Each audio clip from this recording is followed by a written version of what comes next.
തൻ്റെ കുട്ടിയും സമാനമായ രീതിയിൽ പരീക്ഷ എഴുതാൻ തയ്യാറെടുത്ത് നിന്നതാണ്. പക്ഷേ തൻ്റെ കുട്ടിയെയാണ് ഇത്തരത്തിൽ കൊല ചെയ്തിട്ട് പിന്നീട് ഈ വിദ്യാർത്ഥികൾ പരീക്ഷ എഴുതാൻ പോയിട്ടുള്ളത്. അപ്പോൾ അതിൽ നമ്മുടെ നിയമത്തിൽ കാര്യമായിട്ടുള്ള മാറ്റങ്ങൾ കൊണ്ടുവരണം. ഇത് നാളെ ഇത്തരത്തിൽ ഈ കുറ്റം ചെയ്യാൻ പോകുന്ന വിദ്യാർത്ഥികൾക്ക് ഒരു മാതൃകാപരമായിട്ട് നാളെ വിദ്യാർത്ഥികൾ പേടിക്കുന്ന വണ്ണം ഇത്തരത്തിൽ നിയമത്തിൽ മാറ്റം വരണം. 18 വയസ്സിന് താഴെയുള്ള ചിലപ്പോൾ അവിടെ നിൽക്കുന്ന ചേട്ടന്മാരെ ചിലപ്പോൾ ഈ പിള്ളേരെ അറിയാമായിരിക്കും. കൊച്ചു പിള്ളേരായതുകൊണ്ടായിരിക്കും അവരൊന്ന് ഇടപെടാഞ്ഞത്. വല്ലതും ചെയ്തു കഴിഞ്ഞാൽ തീർന്നില്ലേ? ആ ചേട്ടന്മാര് പോവും, ഇവന്മാരെ ഒന്നും ചെയ്യത്തില്ല. കാരണം കുട്ടികളാണ്, ഒന്നും ചെയ്യത്തില്ല അവരെ. അതുകൊണ്ട് തന്നെ അവർക്ക് എന്ത് തോന്നിവാസം ഇവിടെ കാണിക്കാം, ഏത് സ്ത്രീയുടെ ദേഹത്തും കയറാം, എന്തും പറയാം. താമരശ്ശേരി 15 വയസ്സുണ്ടായിരുന്ന 10ാം ക്ലാസ്സിൽ പഠിച്ചിരുന്ന ഷഹബാസിന്റെ മരണവുമായി ബന്ധപ്പെട്ടിട്ടുള്ള ഒരു വീഡിയോ ആണത്. ഷഹബാസിന്റെ മരണത്തിന് കാരണക്കാരായിരുന്ന 6 കുട്ടികളിൽ 5 പേർ കഴിഞ്ഞ ദിവസം ജുവനൈൽ ഹോമിലിരുന്ന് പരീക്ഷ എഴുതിയപ്പോൾ ആ ജുവനൈൽ ഹോമിന്റെ പുറത്ത് നടന്നിരുന്ന പ്രതിഷേധങ്ങൾ നിങ്ങൾ ന്യൂസ് ചാനൽസ് വഴി കണ്ടതായിരിക്കും. ആദ്യത്തെ ദിവസമേ ഉണ്ടായിരുന്നുള്ളൂ ഈ പ്രതിഷേധവും കോലാഹലങ്ങളും ഒക്കെ. പിന്നിപ്പം അതിന്റെ വലിയ അനക്കമൊന്നും ഇല്ല. എന്താണെങ്കിലും ഷഹബാസിന്റെ വാപ്പയ്ക്ക് അവരുടെ മകൻ നഷ്ടപ്പെട്ട ആ ഒരു വേദന പെട്ടെന്നൊന്നും പോവില്ലല്ലോ. അതുകൊണ്ട് ആ വ്യക്തി കോടതിയെ സമീപിച്ചിരിക്കുകയാണ് ഒരു ഹർജി നൽകിക്കൊണ്ട്. അദ്ദേഹം കൊടുത്ത ഹർജി ഞാൻ 100% ശരിവെക്കുന്നു. കാരണം നമ്മുടെ കുട്ടികൾ, ഇനി വളർന്നു വരുന്ന കുട്ടികളാണെങ്കിലും ശരി, ഇപ്പോൾ 10 പഠിച്ചുകൊണ്ടിരിക്കുന്ന കുട്ടികളാണെങ്കിലും ശരി, +2 പഠിക്കുന്ന കുട്ടികളാണെങ്കിലും ശരി, 18 വയസ്സിന് താഴെയുള്ള എല്ലാ കുട്ടികൾക്കും ഒരു പ്രചോദനമാണ് സത്യം പറഞ്ഞു കഴിഞ്ഞാൽ. അതായത് ആരെ വേണമെങ്കിലും തല്ലിക്കൊല്ലാം, ഒരുത്തനും ഞങ്ങളെ ഒന്നും ചെയ്യത്തില്ല. മനസ്സിലായില്ലേ? ആ ഒരു സംഗതി മാറണമെങ്കിൽ സത്യം പറഞ്ഞാൽ ഈ ഒരു 10ാം ക്ലാസ്സിലെ പരീക്ഷ എഴുതുന്ന ആ 6 കുറ്റവാളികളും ഈ ഒരു പയ്യന്റെ മരണത്തിന് കാരണക്കാരായിട്ടുള്ള 6 പേരും അവര് പരീക്ഷ എഴുതരുത്. പക്ഷെ വേണമെങ്കിൽ എനിക്ക് എന്റെ തംബ്നെയിലിൽ എഴുതിയിടാം, ഇവരെ പരീക്ഷ എഴുതിക്കുന്നില്ല അല്ലെങ്കിൽ പരീക്ഷ എഴുതിച്ചില്ല എന്നൊക്കെ പറഞ്ഞ് എനിക്ക് എഴുതാം. നമുക്ക് ആഗ്രഹിക്കാം, അത്രേ ഉള്ളൂ. അതിന്റെ അപ്പുറത്തേക്ക് ഇവരെ ഇവിടുത്തെ നീതിപീഠം പരീക്ഷ എഴുതിക്കാതിരിക്കും എന്ന് ഞാൻ വിശ്വസിക്കുന്നില്ല. എന്താണെങ്കിലും ഈ ഒരു വിഷയവുമായി ബന്ധപ്പെട്ടിട്ട് നമുക്കൊരു വാർത്ത കാണാം, എന്നിട്ട് ബാക്കി കാര്യങ്ങൾ സംസാരിക്കാം. ഇത്രയും ഒരു ക്രൂരമായ കൊല ചെയ്തിട്ട് അവർക്ക് കുറ്റം ചെയ്തിക്കുന്നുള്ള ബോധ്യപ്പെട്ടിട്ടുണ്ട് പല ആളുകൾ. അവർക്കൊരു ശിക്ഷ, അതായത് അവരെ ഒന്ന് മാറ്റി നിർത്തി എക്സാം എഴുതാനുള്ള അതൊന്നുമില്ലാതെ പരീക്ഷാ ഹാളിലേക്ക് നേരെ കൊണ്ടുപോയി അവർക്ക് എക്സാം എഴുതാനുള്ള സൗകര്യങ്ങൾ ഒരുക്കി കൊടുത്ത് അറിഞ്ഞപ്പോൾ ഞാനും എൻ്റെ കുടുംബവും വളരെയേറെ മാനസികമായി തളർന്നുപോയി. അതുകൊണ്ടാണ് ഞാൻ ഇങ്ങനെ ഒരു അർജി കൊടുക്കാൻ കാരണം. ഷഹദ് റഹ്മാൻ കോഴിക്കോട് നിന്ന് ചേരുന്നു. ഷഹദ്, വിശദാംശങ്ങൾ പറയൂ. ഇപ്പം അദ്ദേഹം നമ്മളോട് പ്രതികരിച്ചതുപോലെ തന്നെ, അതായത് കോഴിക്കോട് ജുവനൈൽ ജസ്റ്റിസ് ബോർഡിന്റെ ഈ ഉത്തരവ് അത് റദ്ദാക്കണമെന്ന് ആവശ്യപ്പെട്ടുകൊണ്ടാണ് ഹൈക്കോടതിയിൽ ഒരു ഹർജി ഫയൽ ചെയ്തിട്ടുള്ളത്.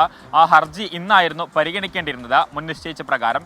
എന്നാൽ നിലവിൽ ഇപ്പോൾ ആ ഹർജി മാറ്റിയിരിക്കുന്നു എന്നുള്ളതാണ് നമുക്ക് മനസ്സിലാക്കാൻ സാധിക്കുന്നത്. ഇന്നത് പരിഗണിക്കില്ല. പക്ഷേ അതേസമയം തന്നെ ഈ പരീക്ഷ എഴുതുന്ന വിദ്യാർത്ഥികൾ, അതായത് ക്രിമിനലുകളായിട്ടുള്ള അല്ലെങ്കിൽ കുറ്റവാളികളായിട്ടുള്ള ഇവരെ ഈ പരീക്ഷ എഴുതാൻ അനുവദിക്കരുത് എന്നൊരു ആവശ്യമാണ് പ്രധാനമായിട്ടും ഈ കുടുംബം മുന്നോട്ട് വെക്കുന്നത്. കുടുംബം മുന്നോട്ട് വെച്ചിരിക്കുന്ന ആ ഒരു കാര്യത്തിൽ ഒരു തെറ്റുമുണ്ടെന്ന് ഞാൻ വിശ്വസിക്കുന്നില്ല. എഴുതിക്കരുത് ഇവരെ പരീക്ഷ, മനസ്സിലായില്ലേ? പക്ഷെ അവരെ എഴുതിക്കാതിരിക്കുമോ?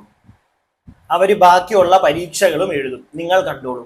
ഈ ഒരു ഹർജി ഈ ഒരു വാപ്പ കൊടുത്തിട്ടുണ്ടെങ്കിൽ പോലും ഇനി എനിക്ക് തോന്നുന്നു ഏകദേശം 5 പരീക്ഷകളും കൂടെ ഉള്ളൂ എഴുതാനായിട്ട്, അല്ലെങ്കിൽ ഇനി നടക്കാനായിട്ട് 10ല്. അതിലൊരു 3 പരീക്ഷ എഴുതി കഴിയുമ്പോഴെങ്കിലും ഈ ഒരു ഹർജിയുടെ കാര്യത്തിൽ എന്തെങ്കിലും തീരുമാനം ഉണ്ടാവുമെന്ന് എനിക്ക് തോന്നുന്നില്ല. അറ്റ്ലീസ്റ്റ് ഈ ഒരു ഹർജി തള്ളിക്കളഞ്ഞു എന്ന് പറഞ്ഞുള്ള ഒരു കോടതിയിൽ നിന്നുള്ള ഒരു ഉത്തരവ് വരണമെങ്കിൽ തന്നെ എനിക്ക് തോന്നുന്നു മിനിമം ഇനി അവരുടെ ഒരു 3 പരീക്ഷ കഴിയുമ്പോഴേ അതെങ്കിലും വരുവുള്ളൂ. കാരണം കോടതിയിലെ കാര്യങ്ങൾ ഇവിടെ താമസിച്ചേ ഉള്ളൂ, മനസ്സിലായില്ലേ? ഇവിടെ പെട്ടെന്നൊന്നും ഒരു നീതി, അതാണ് ഇവിടുത്തെ അവസ്ഥ. ഇവിടുത്തെ നീതിപീഠത്തെ നമുക്ക് കുറ്റം പറയാനോ ചോദ്യം ചെയ്യാനോ പറ്റില്ല. കാരണം അതിലും മാത്രം കേസുകളാണ് ഇവിടെ പല തരത്തിലുള്ള. ഇതെല്ലാം കോടതിയിൽ എത്തണ്ടേ, അല്ലെങ്കിൽ ഇതെല്ലാം കോടതി വൃത്തിക്ക് പഠിച്ചിട്ട് വേണ്ട ഒരു ഉത്തരവിറക്കാൻ. അതുകൊണ്ട് തന്നെ സമയമെടുക്കും ഈ ഒരു വാപ്പയ്ക്ക്. അതുകൊണ്ട് തന്നെ ഈ ഒരു വിഷയത്തിൽ ഒരു നീതി കിട്ടും എന്ന് ഇപ്പോ ഞാൻ വിശ്വസിക്കുന്നില്ല. തുടക്കത്തിൽ ആ ഒരു പ്രതിഷേധവും നമ്മുടെ നാട്ടുകാരുടെയും അതുപോലെ തന്നെ നമ്മുടെ രാഷ്ട്രീയക്കാരുടെയൊക്കെ ഒരു പ്രതിഷേധവും ഒരു മറ്റേ ചേതോവികാരവും ഒക്കെ കണ്ടപ്പോൾ ഞാൻ വിചാരിച്ചു ചിലപ്പം ആ പിള്ളേരെ കൊണ്ട് പരീക്ഷ എഴുതിപ്പിക്കത്തില്ലായിരിക്കും, ആൾക്കാർ ഇത്ര അങ്ങോട്ട് ഇളകി കഴിയുമ്പോഴത്തേക്ക്.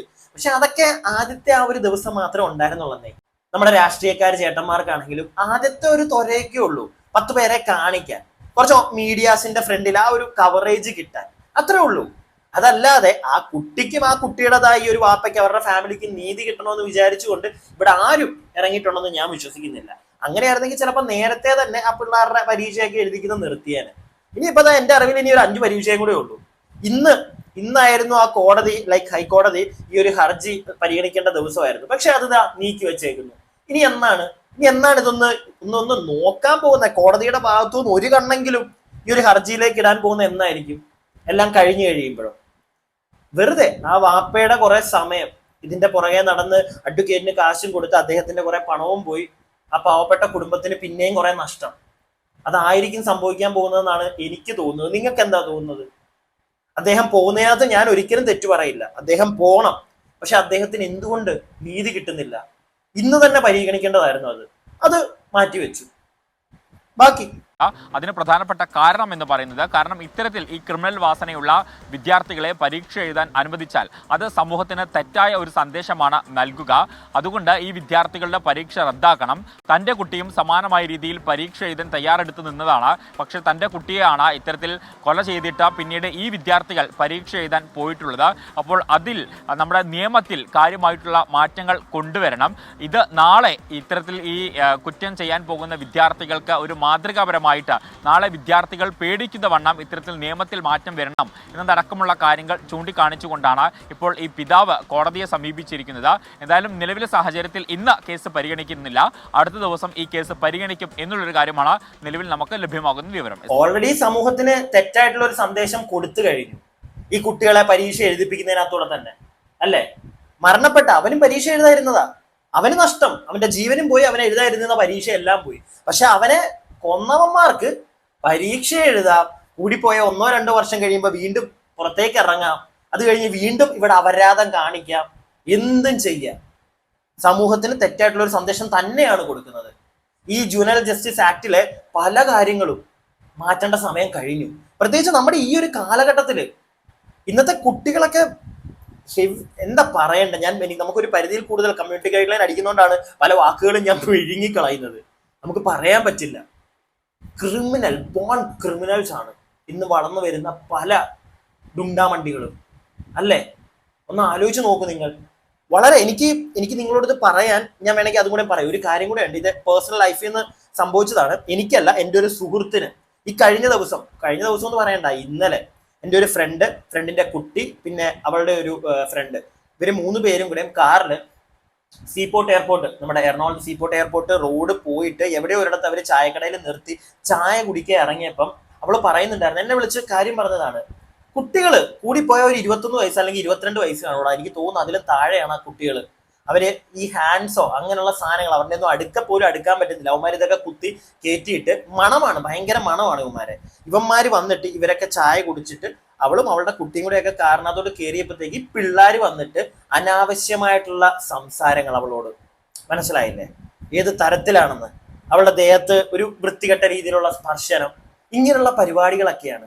കുട്ടികൾ, നിങ്ങൾ ആലോചിക്കണം, കുട്ടികൾ ചെയ്തത്. അവള് പോലീസിനെ വിളിക്കാൻ പോകുന്നു എന്നുള്ളൊരു സാധനം മനസ്സിലാക്കിയപ്പോഴത്തേക്ക് അവന്മാര് സ്ഥലം വിട്ടു. ഓക്കെ, ഒന്ന് ആലോചിക്കണം നിങ്ങൾ.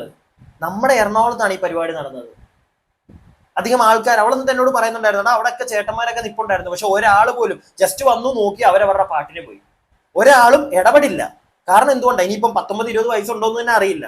അവള് പറഞ്ഞത് എനിക്ക് തോന്നുന്നു ചിലപ്പോൾ 18 വയസ്സിന് താഴെയുള്ള, ചിലപ്പോൾ അവിടെ നിൽക്കുന്ന ചേട്ടന്മാരൊക്കെ ചിലപ്പോൾ ഈ പിള്ളേരെ അറിയാമായിരിക്കും. കൊച്ചു പിള്ളേരായതുകൊണ്ടായിരിക്കും അവരൊന്ന് ഇടപെടാഞ്ഞത്. വല്ലതും ചെയ്തു കഴിഞ്ഞാൽ തീർന്നില്ലേ? ആ ചേട്ടന്മാര് പോവും, ഇവന്മാരെ ഒന്നും ചെയ്യത്തില്ല. കാരണം കുട്ടികളാണ്, ഒന്നും ചെയ്യത്തില്ല അവരെ. അതുകൊണ്ട് തന്നെ അവർക്ക് എന്ത് തോന്നിവാസം ഇവിടെ കാണിക്കാം, ഏത് സ്ത്രീയുടെ ദേഹത്തും കയറാം, എന്തും പറയാം, എന്തും കാണിക്കാം. ഇതിന് മാറ്റം വന്നില്ലെങ്കിൽ ഇവിടെ ഈ മുതിർന്നു വരുന്ന ആള്, ഈ കൊച്ചു പിള്ളേരാണല്ലോ വലുതായിട്ട് വരുന്നത്. ഈ 17 വയസ്സിനോ അല്ലെങ്കിൽ 18 വയസ്സിനോ താഴെ ഉള്ളവന്മാരല്ലേ നാളെ 19, 20, 21 ഒക്കെ ആയിട്ട് വരുന്നത്. ഇത്ര പ്രായത്തിലെ ഇവന്മാർ ഇത്രയും വൃത്തികേട് കാണിക്കുന്നുണ്ടെങ്കിൽ ഇവന്മാർ വലുതായി വരുമ്പോൾ ഇവന്മാരൊക്കെ ആരായി മാറും? ഇവന്മാരെ കൊണ്ടൊക്കെ ജയിലിൽ നിറയും.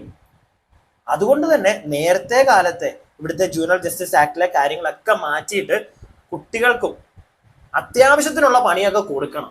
ഇല്ലെങ്കിൽ ഇവന്മാരൊക്കെ നാളെ നമ്മുടെ പല വീട്ടിലും കയറി വൃത്തികേടുകൾ കാണിക്കും. അപ്പോഴും നമുക്ക് നോക്കിക്കൊണ്ട് നിൽക്കാനേ പറ്റുള്ളൂ. അടിച്ചു പെട്ടല് പൊട്ടിക്കാൻ പറ്റത്തില്ല. കാരണം ചെയ്താൽ നമ്മൾ വിടും. മനസ്സിലായില്ലേ? അവന്മാര് വിടത്തില്ല. ഇതിലൊക്കെ ഒരു ചേഞ്ച് വരേണ്ട സമയം കഴിഞ്ഞു. ഈ പയ്യന് ഷഹബാസിന് എന്തെങ്കിലും ഒരു നീതി കിട്ടുമെന്നായിരുന്നു എൻ്റെ ഒരു വിശ്വാസം. പക്ഷെ എനിക്ക് തോന്നുന്നില്ല. അവന്മാര് കംപ്ലീറ്റ്, അവന്മാർ 6 പേരും അവന്മാര് പരീക്ഷ കഴിഞ്ഞിറങ്ങും. കണ്ടോ നിങ്ങൾ? എല്ലാ പരീക്ഷ അവന്മാർ എഴുതുമെന്നാണ് എനിക്ക് പേഴ്സണലി തോന്നുന്നത്. ഇല്ലെങ്കിൽ ബഹുമാനപ്പെട്ട ഇവിടുത്തെ നീതിന്യായ വ്യവസ്ഥ, ഇവിടുത്തെ ഹൈക്കോടതി പ്രോപ്പർ ആയിട്ടുള്ള ഒരു തീരുമാനം എടുക്കുക. ഈ വ്യക്തിയുടെ ഹർജി ഇനിയും തള്ളി വെക്കാതെ അതിനകത്തോട്ട് 2 കണ്ണും കൂടെ ഒന്നിട്ട് നോക്കുക. മനസ്സിലായില്ലേ? എന്നിട്ട് ആ വ്യക്തിക്ക് നീതി നടപ്പാക്കി കൊടുക്കുക. ഞാൻ എൻ്റെ അഭിപ്രായങ്ങൾ പറഞ്ഞു. നിങ്ങൾക്ക് നിങ്ങളുടെ അഭിപ്രായങ്ങൾ താഴെ കമന്റ് ബോക്സിൽ പറയാം. വീഡിയോ ഇഷ്ടപ്പെട്ട ലൈക്ക് ചെയ്യുക, സബ്സ്ക്രൈബ് ചെയ്യാതെ കാണുന്നവർ സബ്സ്ക്രൈബ് ചെയ്യുക. പിന്നെ stay tuned and stay wear.